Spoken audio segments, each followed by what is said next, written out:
चलिए यहां तक पढ़े थे हम लोग।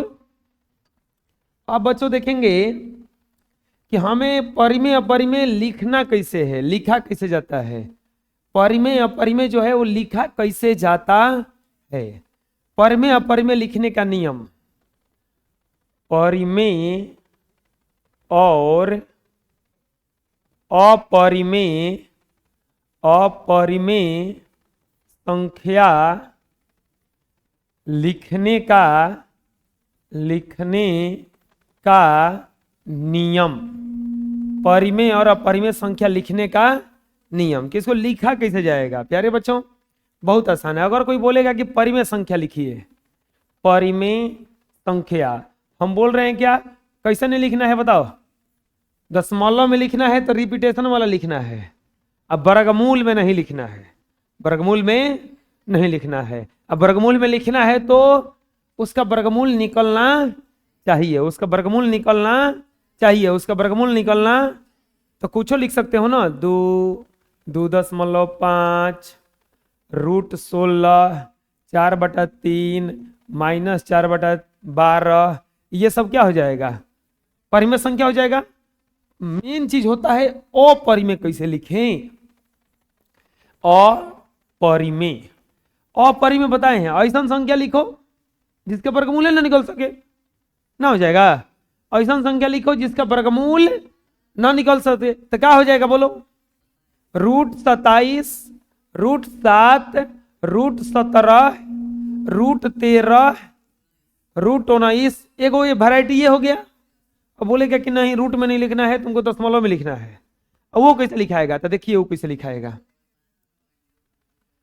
देखिए वो कैसे लिखाएगा। दशमलव में कोई अंक ले लेना, दशमलव बिठा देना, फिर 2 गो अंक सोचना।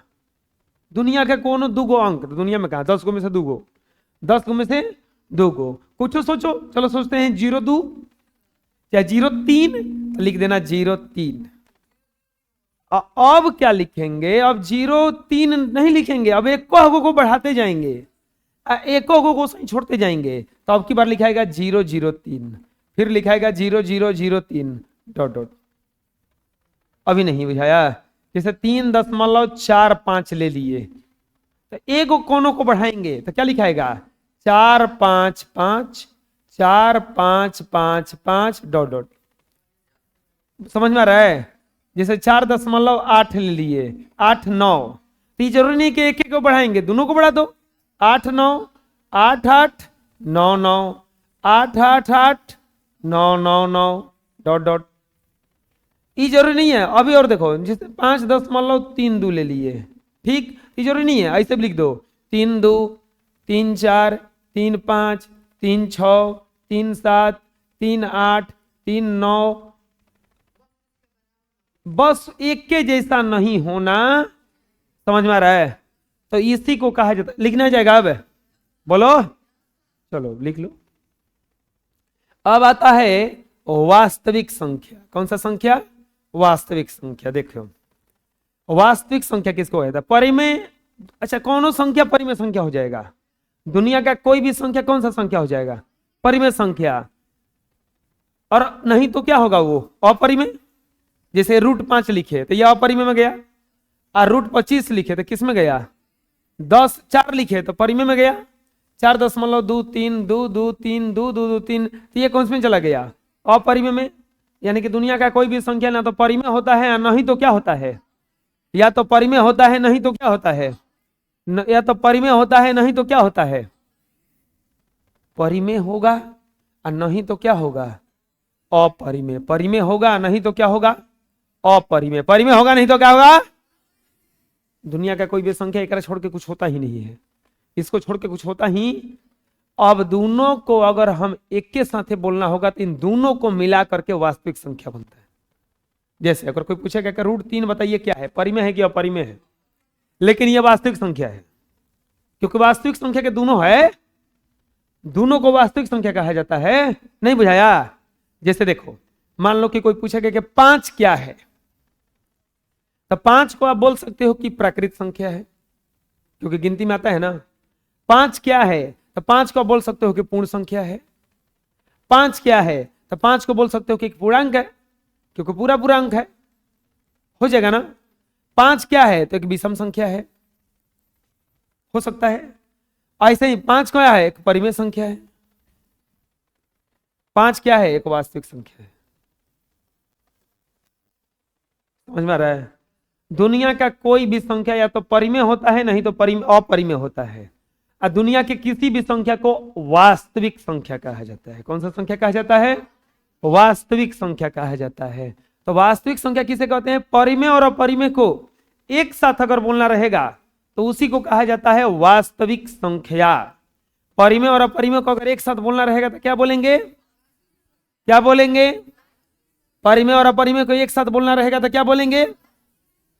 दुनिया का कोई भी संख्या वास्तविक संख्या है, चाहे वो परिमेय हो चाहे अपरिमेय हो। जैसे मान लो कि ले लो, कोई पूछेगा कि √10 क्या है, तो या तो आप बोल दिए अपरिमेय, और नहीं तो क्या बोल दिए? वास्तविक। परिमेय कैसे? ये तो परिमेय है ही नहीं है। या तो बोल दीजिए कि अपरिमेय है, नहीं तो बोल दीजिए, क्योंकि वास्तविक में दोनों होता है। वास्तविक में दोनों होता है। तो चलो बोलो, परिमेय और अपरिमेय संख्याओं के सम्मिलित रूप को वास्तविक संख्या कहते हैं। परिमेय और अपरिमेय के सम्मिलित रूप को वास्तविक संख्या कहते हैं। समझ में जाएगा? परिमेय और अपरिमेय को एक साथ मिला देंगे तो क्या कहलाएगा? दुनिया का कोई भी संख्या कौन सा संख्या होता है? दुनिया का कोई भी संख्या कैसा संख्या होता है? परिमेय होता है, नहीं तो परिमेय होता है, नहीं तो यानी कि वास्तविक होता है। यानी कि क्या होता है? लिख लीजिए। नेक्स्ट को आता है काल्पनिक संख्या। काल्पनिक संख्या कौन सा संख्या होता है? काल्पनिक संख्या। प्यारे बच्चों, ये कौन सा संख्या है? ये कोई संख्या ही नहीं है, नाम ही है काल्पनिक संख्या। टीवी देखते हैं हम लोग, बाहुबली देखे थे, कटप्पा उड़ उड़ के मार रहा था, वास्तव में है वो कुछ नहीं है वैसा। वो देखे होंगे साउथ का जो फिल्म होता है, वो हीरो जाता है 100 को मारता है, सही में होता है ऐसा? अरे जिस पुष्पा को, जो पुष्पा पुलिस ने नहीं पकड़ाया, उसको एक साधारण सा दरोगा पकड़ के जेल में डाल दिया था कुछ दिन पहले। समझ में आ रहा है? वास्तव में होता नहीं है। तो काल्पनिक संख्या किसको कहा जाता है? यह वास्तव में होता नहीं है। जब वर्गमूल में संख्या, अगर कोई ऋणात्मक संख्या अगर ऋणात्मक संख्या को वर्गमूल में लिख दिया जाए, वर्गमूल में लिख दिया जाए, किस में लिख दिया जाए? वर्गमूल में।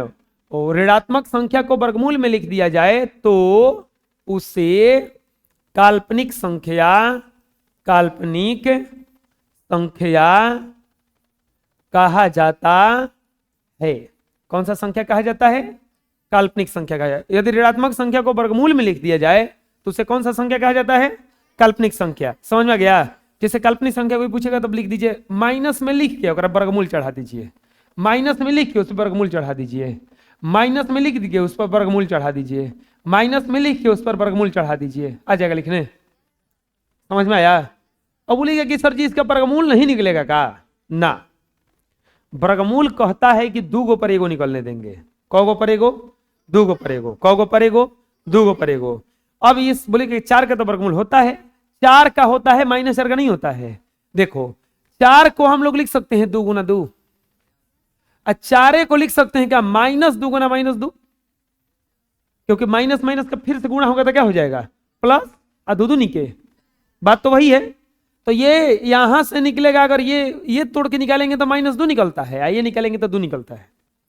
यानी कि वर्गमूल में से प्लस में से भी निकलता है और माइनस में से भी निकलता है। लेकिन अब मान लीजिए इस -4 को तोड़ना है तो हम कैसे तोड़ेंगे? इसको ऐसे नहीं तोड़ सकते हैं ना। अच्छा ऐसे तोड़ेंगे, -2 गुना 2। तो अब बताओ, दोनों एक के थोड़े ना है, एगो -2 है, एगो कोची है, अलग अलग है। इसको नहीं निकाल सकते। ये मत सोचना कि 2 और 2 निकाल देंगे, -1 को छोड़ देंगे ना। ऐसे अगर रहता है ऐसे तो निकल जाता, लेकिन ये ऐसे ना है। तो ये काल्पनिक संख्या, ये वास्तव में ऐसा हो ही भी नहीं करता है, इसको कल्पना से बनाया गया, इसीलिए कौन सा संख्या कहता है? बोलो, बुझा जाएगा ना? चलो लिख लो। अब आता है क्रमागत संख्या। क्रमागत संख्या किसको कहा जाता है? क्रम से आने वाली संख्याएं, क्रम से आने वाली संख्याएं, क्रम से आने वाली संख्याएं। क्रम से आने का मतलब लगातार आए, क्रम से आने का मतलब लगातार आए। जैसे देखो 2 4 6 8 10 12, ये सब क्रम से है कि नहीं है? कैसे जानेंगे कि क्रम से है? जोड़ के देखो, कितना जोड़ा गया? 2। कितना जोड़ा गया? 2। कितना जोड़ा गया? 2। पिछलका वाला में बराबर जोड़ रहे हैं ना, सामने वाला मिल जा रहा है, तो इसी को कहा जाता है कौन सा संख्या? क्रमागत संख्या। चलो बताओ तो ये वाला क्रमागत संख्या है कि नहीं?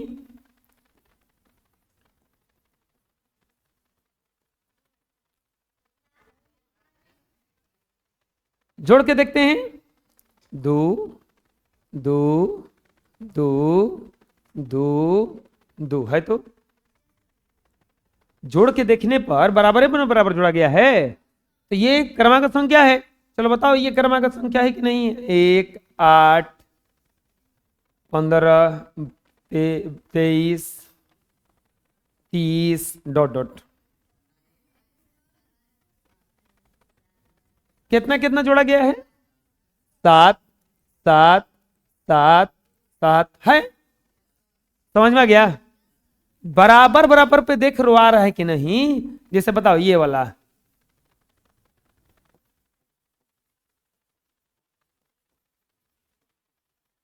ये क्रमागत संख्या है कि नहीं है?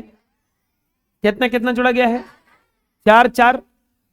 ऐसे जवाब नहीं देना है, सोच लेना है कि देख लेना है कि जोड़ के कि बराबर बराबर जोड़ा गया है कि नहीं। जैसे 1 6 11 16 21 26 डॉट डॉट।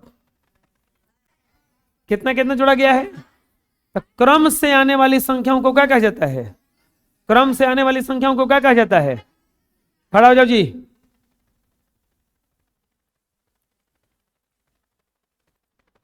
क्रम से आने वाली संख्याओं को क्या कहा जाता है? क्रमागत संख्या। कौन सा संख्या? क्रमागत संख्या। बोलो, क्रम से आने वाली संख्याओं को क्रमागत संख्या कहते हैं। क्रम से अगर कोई संख्या आएगा तो कौन सा संख्या कहलाएगा? वो समझ में आ जाएगा? समझ में आ जाएगा क्रमागत संख्या। जैसे 1 2 3 4 5, देखो क्रम से आया है ना, 2 4 6 8। पहाड़ा जो भी होता है वो क्रम से होता है। पहाड़ा कोई भी होता है किससे होता है? लिख लो। नेक्स्ट, अब आता है आरोही क्रम और अवरोही क्रम। चलो बताओ, आरोही क्रम किसको कहा जाता है? बढ़ते क्रम को कि घटते क्रम को? बढ़ते क्रम को। किसको? बढ़ते क्रम को आरोही क्रम कहा जाता है। अगर किसी संख्या में छोटा लिखेंगे, फिर उससे बड़ा, फिर उससे बड़ा, फिर उससे बड़ा, उससे बड़ा, तो वो कौन सा क्रम कहलाएगा? आरोही क्रम। कौन सा क्रम कहलाएगा? वो आरोही क्रम। संख्याओं को छोटा से बड़ा क्रम में लिखने की प्रक्रिया को आरोही क्रम कहा जाता है।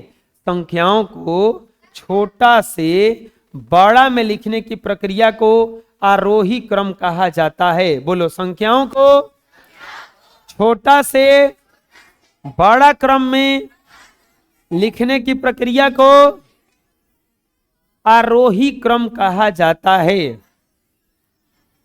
क्या कहा जाता है? तो चलो बताओ, इसमें सबसे पहले क्या लिखाएगा? 1। फिर क्या लिखाएगा? फिर समझ में आया? छोटा से बड़ा की तरफ चलेंगे तो क्या कहलाएगा? चलो बताओ, 4 9 3 12 2 1 4 8 का आरोही क्रम। आरोही क्रम क्या हो जाएगा इसका? आरोही क्रम तो पहले छोटा ना, 1 2 3 4 4 8 9 12 हो गया। आरोही क्रम समझ में आ गया? बुझा रहा है? कोई दिक्कत है? इसके बाद आता, लिख लीजिए, इसके बाद आता है अवरोही क्रम। कौन सा क्रम? अवरोही क्रम। प्यारे बच्चों, ठीक उसका उल्टा, अवरोही का मतलब होता है घटते क्रम। कौन सा क्रम? कौन सा क्रम?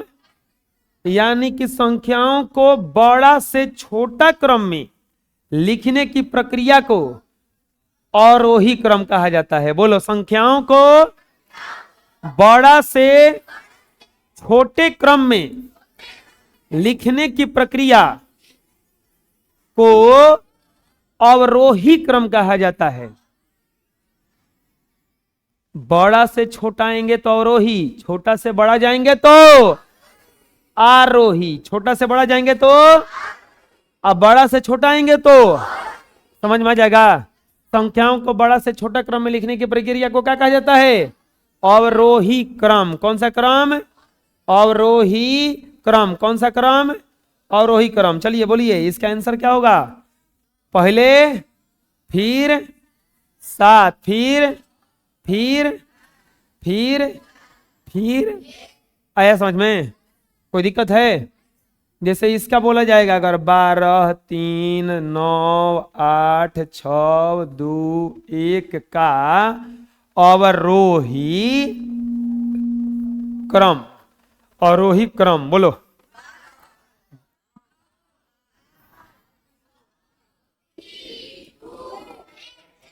आया समझ में? अवरोही क्रम समझ में आ जाएगा। बढ़ते क्रम को क्या कहा जाता है? और घटते क्रम को लिख लीजिए। अब आता है बच्चों शून्येतर संख्या। बोलो, शून्येतर संख्या। शून्येतर संख्या क्या है? तो शून्येतर, शून्येतर का मतलब होता है शून्य प्लस इतर। शून्य प्लस, शून्य का मतलब होता है जीरो। क्या होता है? इतर का मतलब होता है छोड़कर। क्या होता है? यानी कि जीरो को छोड़ करके जो भी संख्या आ जाए उसको शून्येतर संख्या कहा जाता है। जिससे कहेगा उसी को छोड़ देंगे। जैसे अगर बोलेगा कि ऋणेतर, ऋणेतर मतलब होता है ऋण प्लस इतर। ऋण का मतलब होता है माइनस, इतर मतलब, तो बताओ इसमें कौन सा संख्या लिखा जाएगा? माइनस को। यानी कि माइनस 2 ऋणेतर है कि नहीं है? नहीं है, क्योंकि इसी को छोड़ के लिखना था। बुझा रहा है ना? बताओ -8 ऋणेतर है कि नहीं है? नहीं है, क्योंकि माइनस वाले को ही छोड़ के लिखना था। इसको छोड़ करके 9 ऋणेतर हो जाएगा। शून्येतर का मतलब शून्य को छोड़कर, ऋणेतर का मतलब माइनस को छोड़कर। समझ में आ जाएगा? शून्येतर, शून्य को छोड़कर सभी संख्याओं को शून्येतर संख्या कहा जाता है। शून्य को छोड़कर सभी संख्याओं को शून्येतर संख्या कहा जाता है। शून्येतर का मतलब क्या होता है? शून्येतर का मतलब होता है शून्य प्लस इतर। शून्य प्लस इतर। शून्य का मतलब होता है जीरो। शून्य का मतलब होता है जीरो। शून्य का मतलब होता है जीरो। इतर का मतलब होता है छोड़कर। इतर का मतलब क्या होता है? इतर का मतलब क्या होता है? यानी कि जीरो को छोड़कर, शून्य को छोड़कर सभी संख्याएं। जैसे एग्जांपल ले ली जाए 2, 9, 8, √5, 6, 7, ये सब क्या है? शून्येतर है, क्योंकि अगर में कहीं जीरो है, जीरो को नहीं लेंगे। किसको नहीं लेंगे? शून्येतर का ठीक अगला आता है एक और संख्या जिसको कहा जाता है ऋणेतर। तो ऋणेतर में क्या हो जाएगा बताओ? ऋणात्मक संख्या। ऋणात्मक संख्या को छोड़कर, ऋणात्मक संख्या को छोड़कर सभी संख्याएं, सभी संख्याएं कौन सी संख्या है? ऋणेतर, ऋणेतर संख्या है। ऋणात्मक संख्या को छोड़कर सभी संख्याएं क्या हैं? ऋणेतर संख्या है। सभी संख्याएं क्या है? चलो इसका एग्जांपल क्या हो जाएगा बताओ? माइनस वाला छोड़ के कुछ लिख दो।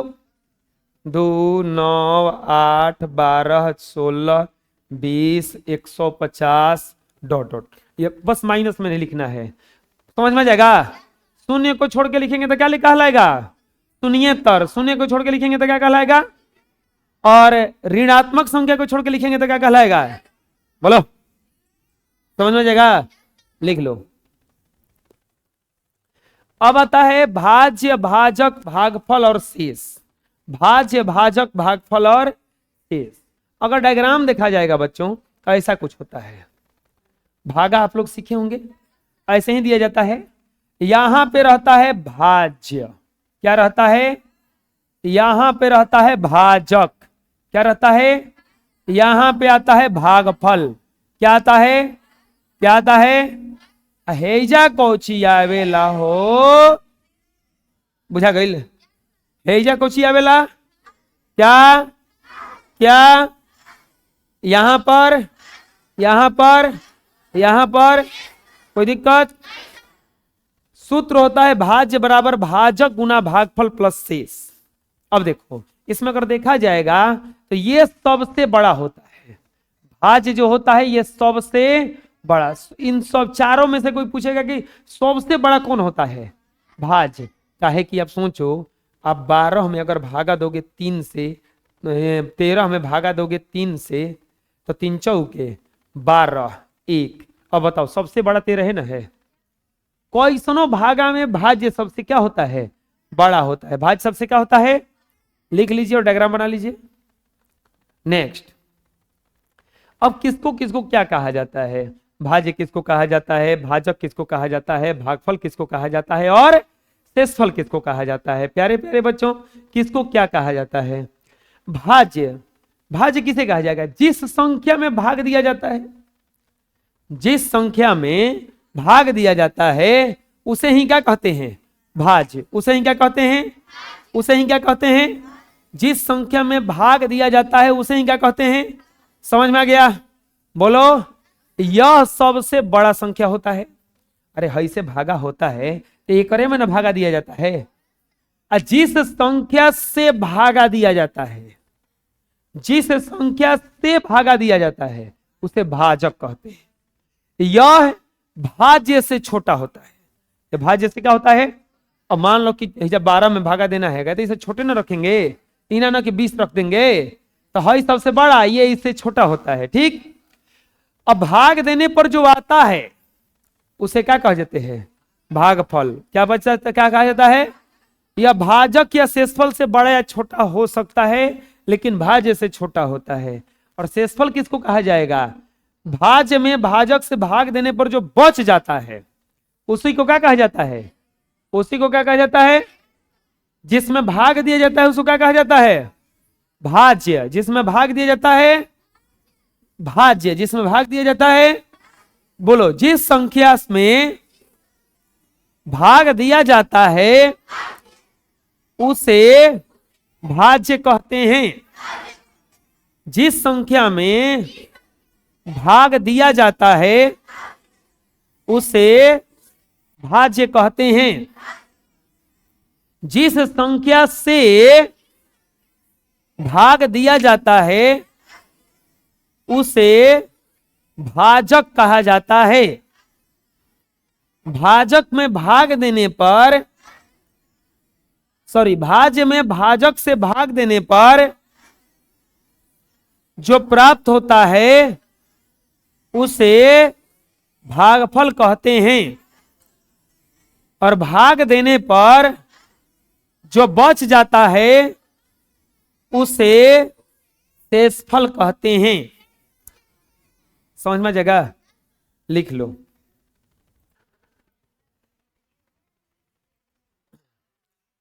अब आता है बच्चों बॉड मास। बॉड मास नहीं, भी बॉड मास। भी बॉड मास, भी से होता है भेरी, अब बॉड मास से होता है बदमाश। इसको याद रखना, भेरी मने होता है बहुत, बहुत बदमाश। अब घर जाके बोलना कि आज हम लोग बहुत बदमाश पढ़ के आए हैं। क्या पढ़ के आए हैं, बहुत बदमाश पढ़ के आए हैं। बुझा रहा ना, नहीं बहुत बदमाश नहीं, भी बदमाश पढ़ के आए हैं। बुझा रहा ना, भी बदमाश, बहुत बदमाश। चलिए, भी बॉडमास एक रूल है। अगर आप मान लीजिए कि खाना खाने गए, बड़का परात मिला आपको, उस परात में दही है, चूड़ा है,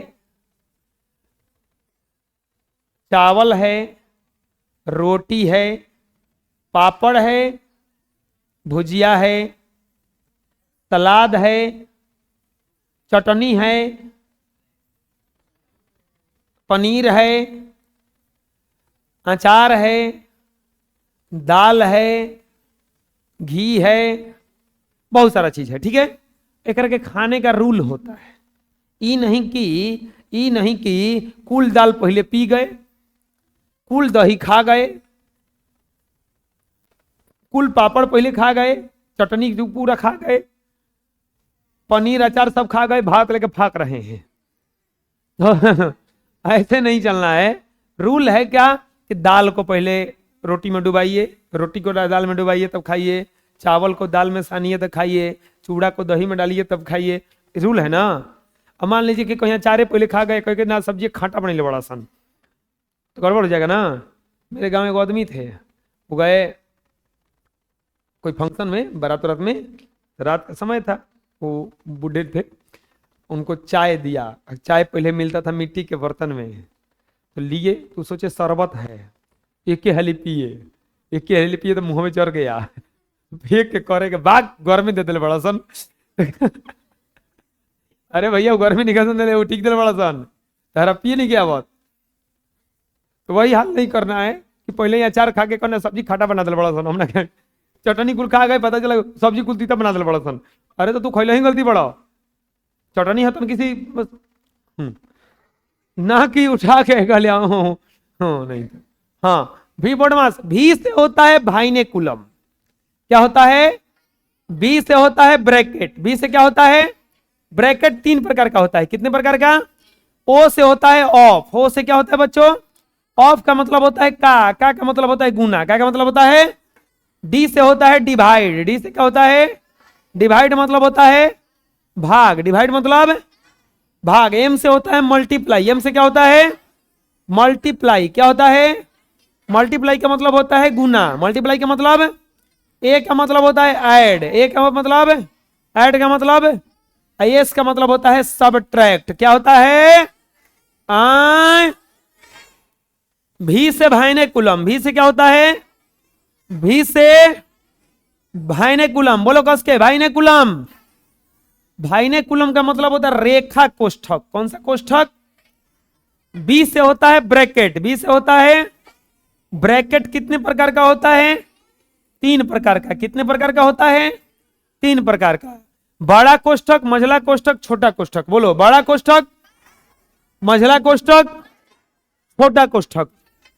ओ का मतलब होता है ऑफ। ओ का मतलब क्या होता है? ऑफ का मतलब होता है का। क्या होता है? का मतलब होता है गुना। बोलो। डी का मतलब होता है डिवाइड। डी का मतलब, डिवाइड का मतलब, डिवाइड का मतलब एम से मल्टीप्लाई। एम से मल्टीप्लाई का मतलब ए से एडिशन। एडिशन का मतलब आई सब्ट्रैक्शन। सब्ट्रैक्शन का मतलब आई। समझ में जाएगा? भी से भाइनेकुलम। बोलो, भी से, बी से, भी से, बी से, ओ से, डी से, एम से, ए से, एस से।